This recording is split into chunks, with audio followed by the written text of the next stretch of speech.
पुण्यातून मुरलीधर मोहोळ यांची पत्रकार परिषद थोड्याच वेळात सुरू होणार आहे। मुरलीधर मोहोळ काय बोलणार याकडे आता लक्ष आहे।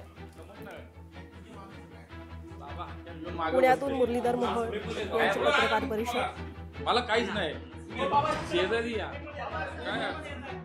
केंद्रीय राज्यमंत्री मुरलीधर मोहोळ यांची पत्रकार परिषद आता थोड्याच वेळात सुरू होणार आहे। मुरलीधर मोहोळ नेमकं काय बोलणार याकडे लक्ष आहे।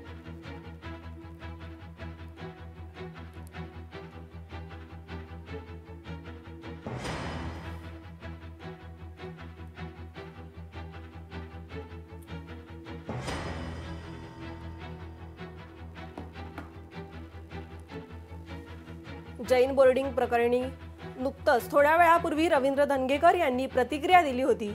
आता त्यावरती मुरलीधर मोहोळ काय बोलणार याकडे लक्ष लागलेलं आहे। लोकशाही मराठीवरती तुम्ही पाहू शकता केंद्रीय राज्यमंत्री मुरलीधर मोहोळ थोड्याच वेळामध्ये पत्रकार परिषद घेणार आहे। पुणे जैन बोर्डिंग प्रकरणी मुरलीधर मोहोळ काय बोलतायत याकडे आता लक्ष लागून राहिलंय।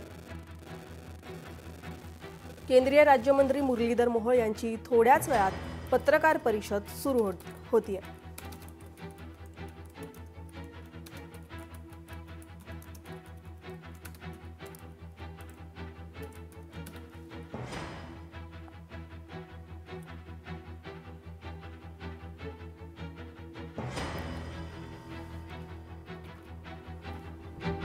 पुण्यातील जैन बोर्डिंग हाऊसच्या जमीन व्यवहार मुख्यमंत्री देवेंद्रजींनी जैन समाज बांधवांना दिला होता।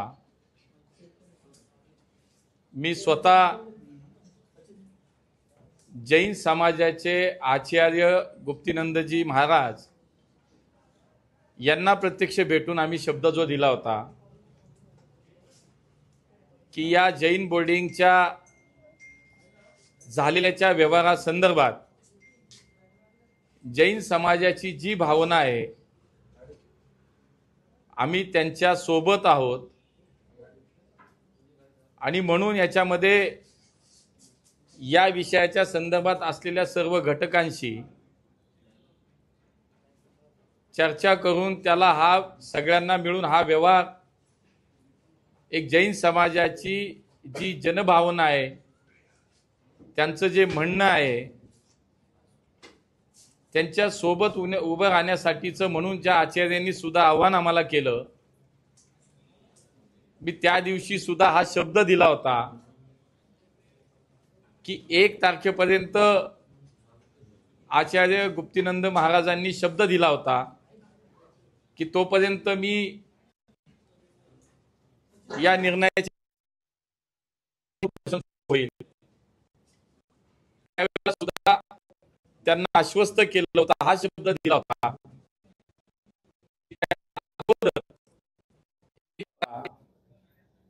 की त्याच्या अगोदर 1 तारखेच्या अगोदर आपल्याला अपेक्षित आपल्या जैन बांधवांना अपेक्षित अशाच पद्धतीचा निर्णय हा घेण्यासाठी आम्ही प्रामाणिक प्रयत्न करू। माननीय मुख्यमंत्र्यांनी याच्यामध्ये अत्यंत महत्वाची भूमिका निभावली। जैन बांधवांसोबत आपल्याला उभं राहायचंय आणि म्हणून त्याच पद्धतीनं व्यक्तिगत पातळीवर मी सुद्धा जो शब्द दिला तो पाळण्यामध्ये आम्ही यशस्वी झालो। विकसकानं ट्रस्टीला पत्र दिलं, ट्रस्टीनं प्रस्ताव दाखल केला आणि आज धर्मादाय आयुक्तांनी त्याच्या संदर्भातला निर्णय दिला आणि हा व्यवहार रद्द झाला।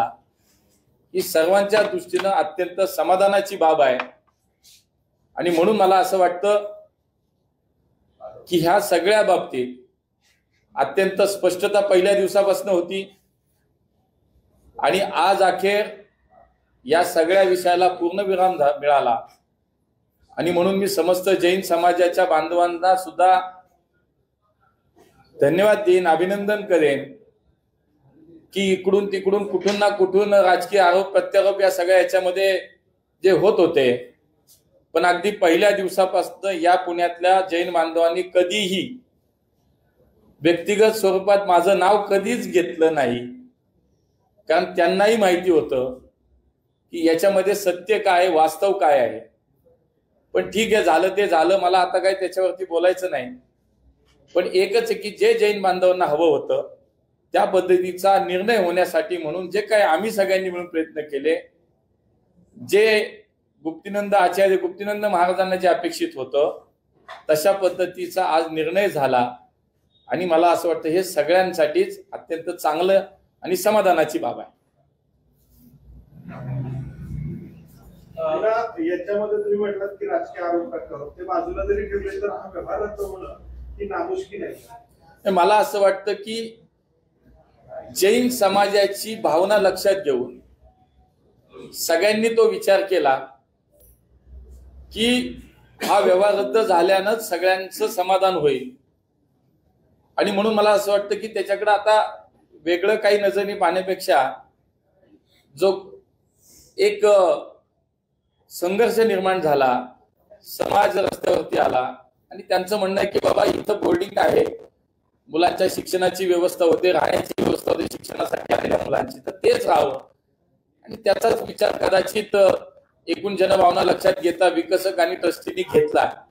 आणि म्हणून त्यांनी केलेला व्यवहार आता त्या दोघांनी आपापसामध्ये त्यांच्या समन्वयातनं त्यांनी रद्द केला धर्मादाय आयुक्तांच्या माध्यमातून. मला असं वाटतं उलट ते चांगलं झालं.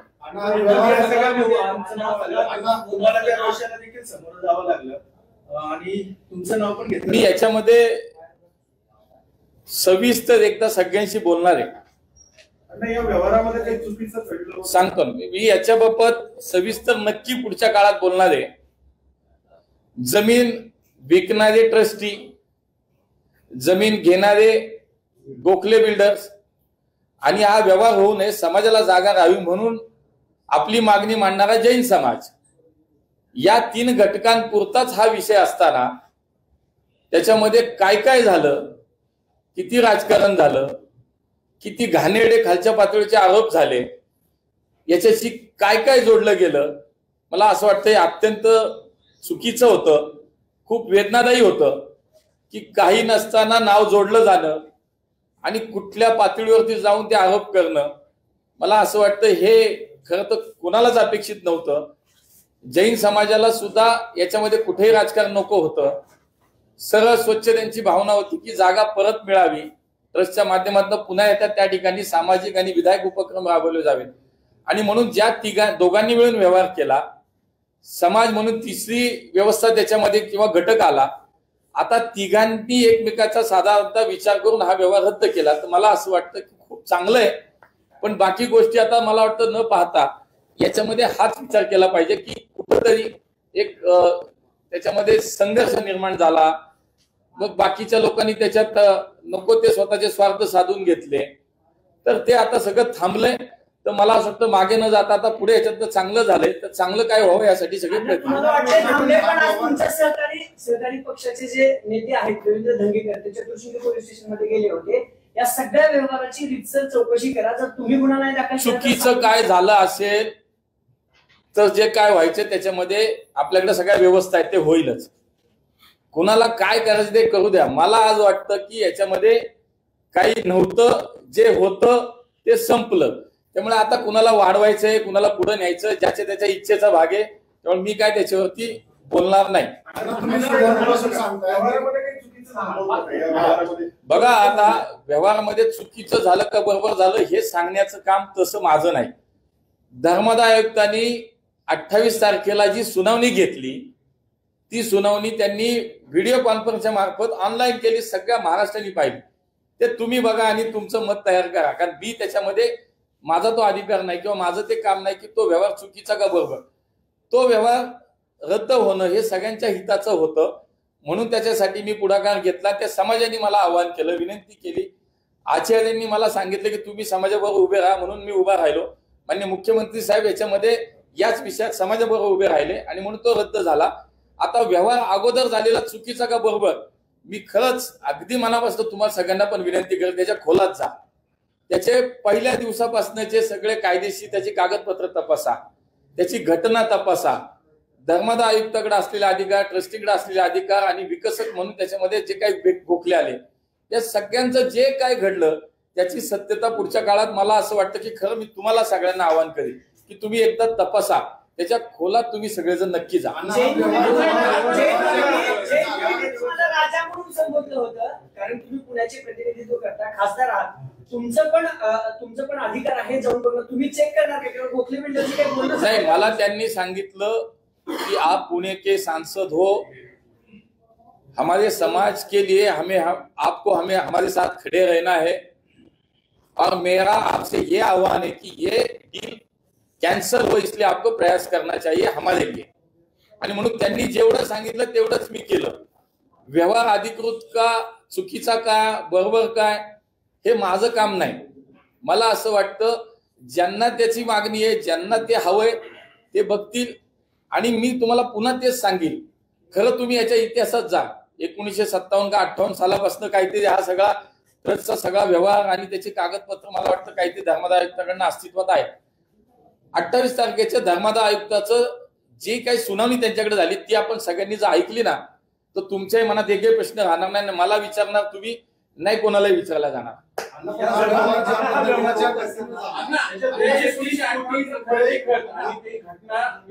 बातमी केली त्यात स्पष्ट लिहिलेलं आहे ही जागा विकता येत नाही. त्यांच्या घटनेत पण लिहिलेलं आहे तुम्हाला जर तुम्ही कर्जबाजारी झाला, पैसे नसतील तर जागा भाड्याने द्या. त्याची कायदेशीर मला काय वाटतं हा विषय ट्रस्टचा आहे. ट्रस्ट आणि जैन समाज हे बघून घेतील ना. म्हणजेच काहीतरी ऐका ना, चुकीचं ते बघतील. ट्रस्टनी जागा विकायची का नाही विकायची, कायद्यात आहे की नाही, चुकीचं का बरोबर, हे ट्रस्ट आणि समाज, जैन समाज ज्यांनी याच्यावरती ऑब्जेक्शन घेतलं ते बघतील ना. त्याच्यामध्ये मुरलीधर मोहचा विषयच नाही ना. मुरलीधरचा विषय कुठे येतो त्याच्यात?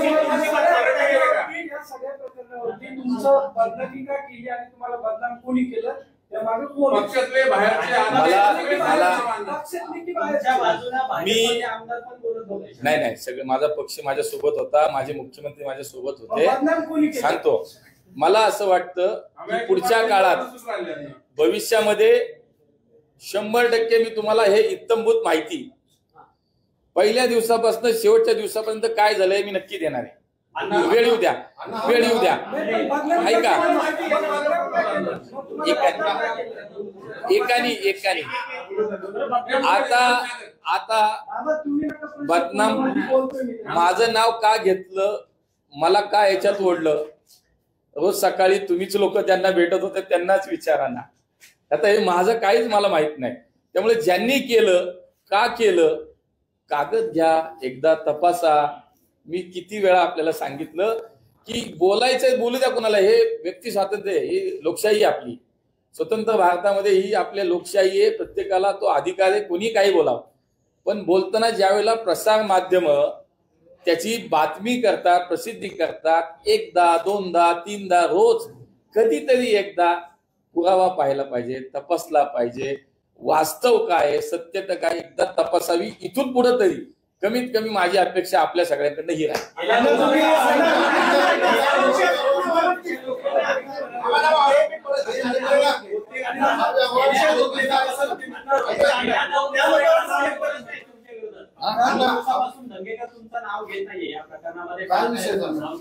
एकनाथ शिंदे येऊन गेल्यापासून बोलणं बंद केले. ते कधी घेतात कधी नाही घेत. आता मला खरंच कळत नाही काय चाललंय, त्यांनाच विचार.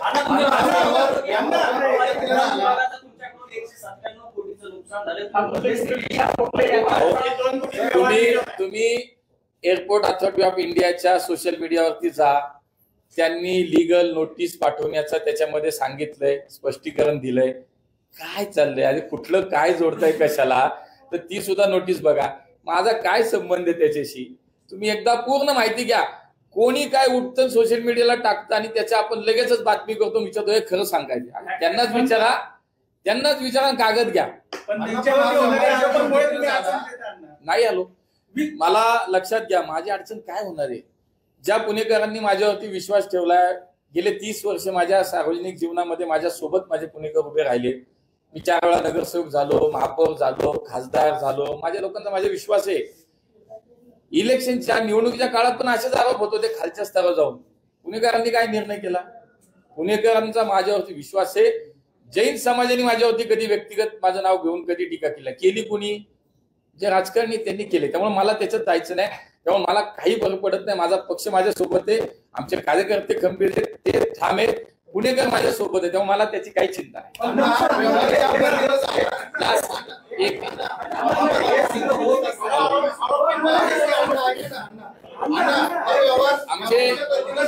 आमचे उपाध्यक्ष पदाचे उमेदवार आहेत, आमचे संदीपजी जोशी पण आहेत.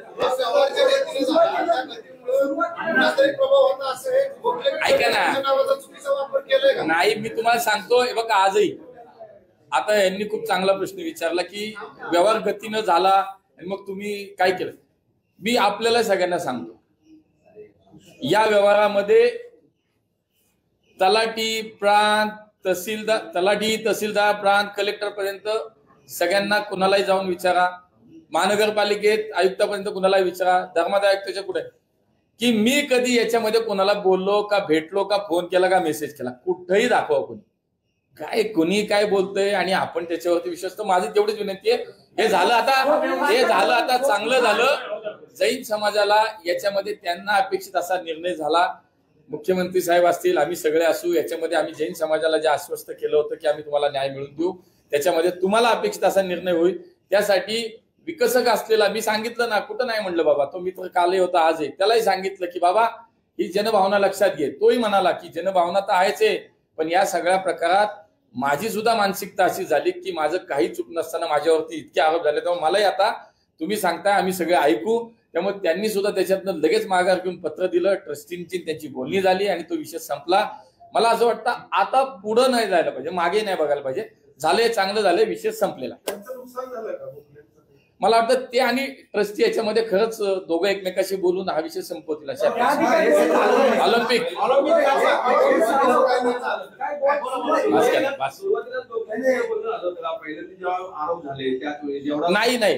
नाही माझं काही बोलणं नाही झालं. ज्या वेळेला आचार्य गुप्तीनंद महाराजांनी ज्या वेळेला मला तिथं बोलावलं, मला त्यांनी सांगितलं की तुमच्याकडनं आमच्या समाजाची अपेक्षा आहे की हा विषय रद्द झाला पाहिजे, तुम्ही याच्यात काम करा.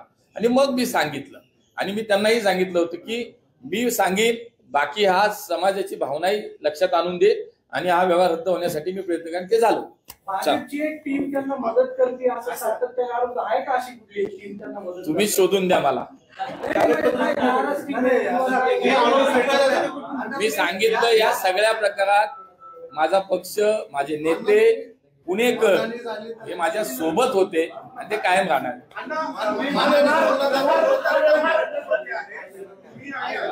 एकाच पदासाठी या निवडणुकीला उभी आहात, तर महायुतीमध्ये तुम्ही आहात, तर निवडणूक लढवण्यावर तुम्ही ठाम आहात का, की दोघांपैकी एकाने कोणी माघार घ्यायची याबद्दल काही चर्चा केली?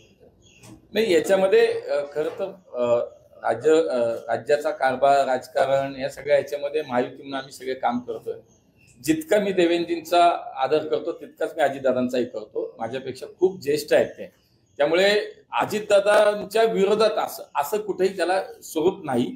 मागच्या काही काळामध्ये ज्या ऑलिम्पिक असोसिएशनमध्ये काही चुकीच्या गोष्टी झाल्या, तिथले सचिव आणि बाकी लोकांनी केल्या, तर आमचं हेच म्हणणं होतं की थोडंसं दादांनी त्याच्यात लक्ष घालून ह्या गोष्टी जर दुरुस्त केल्या तर आम्हाला कुठल्याही निवडणुकीमध्ये लढायचंय नाही, आम्हाला निवडणूक लढायची नाही. मी ज्या संघटनेचं प्रतिनिधित्व करतो, मी स्वतः राष्ट्रीय कुस्तीगीर आहे, माझी संघटना कुस्तीची, माझ्या कुस्तीमध्ये मला माझ्या संघटनेला इंडियन ऑलिम्पिक असोसिएशनची मान्यता आहे, माझ्या नॅशनल फेडरेशनची मान्यता आहे, माझ्या नॅशनल फेडरेशनला वर्ल्ड फेडरेशनची मान्यता आहे आणि महाराष्ट्र ऑलिम्पिक असोसिएशनची गेले 4 वर्ष धडपडतो आम्ही, आम्हाला मान्यताच मिळत नाही. हा कुठला प्रकार आहे? म्हणून अनेक वेळा आम्ही सगळ्यांनी विनंती केली. मी स्वतः दादांना भेटलो, त्यांनी त्या सचिवाला बोलवलं आणि मान्यता देऊन टाक आणि परत तो विषय व्हायचा नाही. माझ्या संघटनेसारख्या अनेक 10-12 संघटना या सगळ्या विषयात अशाच पद्धतीनं एकत्र आल्या की आज आम्हाला न्यायच मिळत नाही. आमच्याकडे ऑलिम्पिक असोसिएशनची मान्यता, इंडियन ऑलिम्पिकची मान्यता आहे, पण आम्हाला महाराष्ट्राची मिळत नाही. अशा 8-10 खेळांच्या संघटना एकत्र आल्या आणि आम्ही सगळ्यांनी विनंती केली की बाबा आम्हाला कुठली निवडणूक लढायची नाही, पण आम्हाला तिथं चुकीचं काम करणाऱ्या माणसाला आता ठेवू नका, सोबत घेऊ नका. पण आम्हाला असं वाटतं की तिथं कुठंतरी ते ऐकलं गेलं नाही आणि तीच लोक परत एकदा निवडणुकीला त्यांच्याच बरोबर उभे राहिल्यामुळे सगळ्यांचा हा सगळा रोष बाहेर आला आणि आम्ही सगळ्यांनी असं ठरवलं की आपण निवडणूक लढूया. आम्ही सगळे क्रीडा संघटक, क्रीडा क्षेत्रातलीच मंडळी एकत्र आलो. आमचे काही क्रीडा क्षेत्रातली आमचे पैलवान असतील, बाकी खेळातली काही मंडळी सगळे एकत्र आले. म्हणते की आपण खेळाडू म्हणून तुम्ही याच्यामध्ये या आणि या विषयामध्ये तुम्ही स्वतः खेळाडू म्हणून आहात, तर तुम्ही या निवडणुकीमध्ये या. आणि सगळ्यांनी मिळून एकत्र येऊन हा निर्णय केला आणि मग निवडणुकीला आम्ही उभं राहायचा विचार केला. याच्यामध्ये कुठेही राजकारण, राजकीय भाजप, राष्ट्रवादी, महायुती याला कुठलीही किनार नाही. खेळामध्ये अनेक वर्ष अजितदादांचा अनुभव आहे, त्यांचे मार्गदर्शन आम्ही घेऊ आणि ही निवडणूक आम्ही खेळीमेळीच्या वातावरणात पार पाडू असं वाटतं. ऐन निवडणुकीला नाही, त्यांच्या बाबतीच्या तक्रारीचा एवढा चिठ्ठा आहे सगळ्यांचा, सगळ्या संघटनांचा आहे. त्यांच्या विरोधात 2 महिन्यापूर्वी आंदोलन झाले, आज नाही झालं. 2 महिन्यापूर्वी आमरण उपोषण झालं त्यांच्या विरोधात. आणि मग त्यावेळेला पोलीस कमिशनर असतील, राज्याचे क्रीडा आयुक्त असतील, यांनी आश्वासन दिलं की आम्ही यांची चौकशी करू गैरव्यवहार झाल्याची. तेव्हा ते उपोषण सोडलं गेलं होतं आमच्या बोंडवेंचं. त्यामुळे आजचा नाही हा विषय, खूप वर्षापासून चाललंय.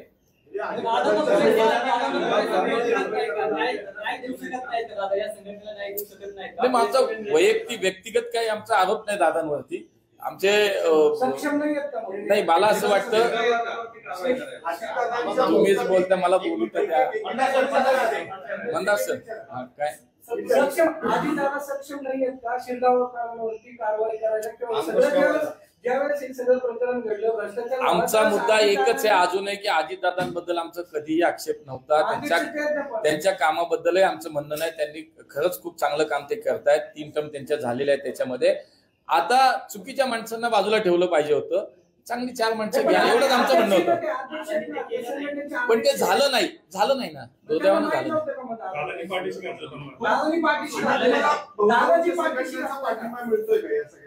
मी तुम्हाला आज सांगतो की खूप मी म्हणालो तसं की मागच्या काही काळामध्ये खूप काही संघटनांच्या बाबतीत तिथल्या या सचिवांनी, त्यांच्या काही सहकार्यांनी खूप चुकीच्या पद्धतीने त्यांच्याशी वागलेत.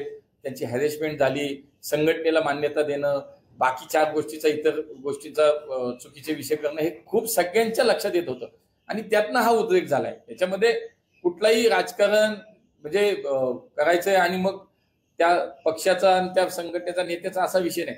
आम्हाला राज्यातली क्रीडा संघटना, ऑलिम्पिक संघटना ही एक सरकार आणि क्रीडा संघटना याच्यातला एक समन्वय साधणारी, एक सक्षम अशा पद्धतीची एक असोसिएशन आहे, एक संस्था आहे.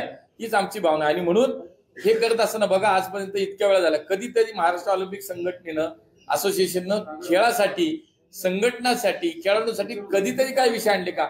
आम्ही आज निवडणुकीला सामोरं जाताना आम्ही आमचा जाहीरनामा आणला. आता आम्ही जाहीरनामा आणलाय की आम्हाला पुढच्या 3 वर्षात आम्ही काय काय करणार हे करायचंय आम्हाला. आमचे संदीपजी सुद्धा आहे, ते बोलतील.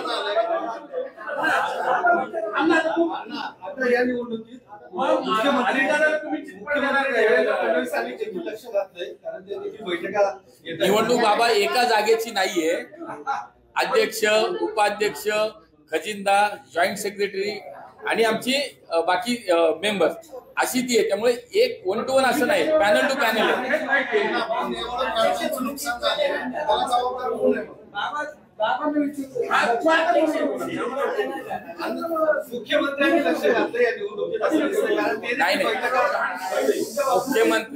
मुख्यमंत्री क्रीडा संघटनांची अनेक वर्षांच्या ज्या काही मागण्या होत्या, त्या मागण्या संदर्भात आम्ही एकत्र भेटलो होतो आणि जेन्युअनली त्याच्यामध्ये प्रत्येक संघटनेने आपलं आपलं म्हणणं मांडलं. कुणाला जागा हवी आहे, कुणाला प्रशिक्षण केंद्र उभं करायचंय, कुणाला संघटनेला स्पर्धा करण्यासाठी बालेवाडीमध्ये कमी दरामध्ये स्टेडियमची उपलब्धता हवी आहे. या वर्षानुवर्षाच्या मागण्या होत्या, अनेक वर्षाच्या, त्या त्यांनी तिथे मांडल्या. अमित शहा आणि मुख्यमंत्र्यांनी तुम्हाला या सगळ्या निवडणुकीसाठी हा राजकीय विषय नाही. एका क्रीडा संघटनेच्या संदर्भात मी स्वतः खेळाडू असल्यामुळे मी त्याच्याबरोबर जोडलं गेलं असल्याने हा विषय आहे. याच्यामध्ये कुठेही पक्ष, संघटना आणि त्यांचा पाठिंबा असा कुठेही विषय नाही. अण्णा, तुमच्या ओळख परेडमध्ये सीएम साहेबांच्या मंत्रालयातल्या ओळख परेडमध्ये संघटना. तर या प्रकरणामध्ये लोकांनी स्वार्थ साधून घेतले असं मोहोळ म्हटलेलं आहे. काहीही संबंध नसताना माझं नाव जोडलं गेलं असं मोहोळांनी म्हटलेलं आहे. जैन बोर्डिंगच्या आडून काहींनी माझ्यावर राजकीय आरोप केले असं मोहोळ यांनी म्हटलेलं आहे. धर्मादाय आयुक्तांच्या मध्यस्थीनं व्यवहार रद्द झाल्याची माहिती आता मोहोळ यांनी पत्रकार परिषदेत दिलेली आहे.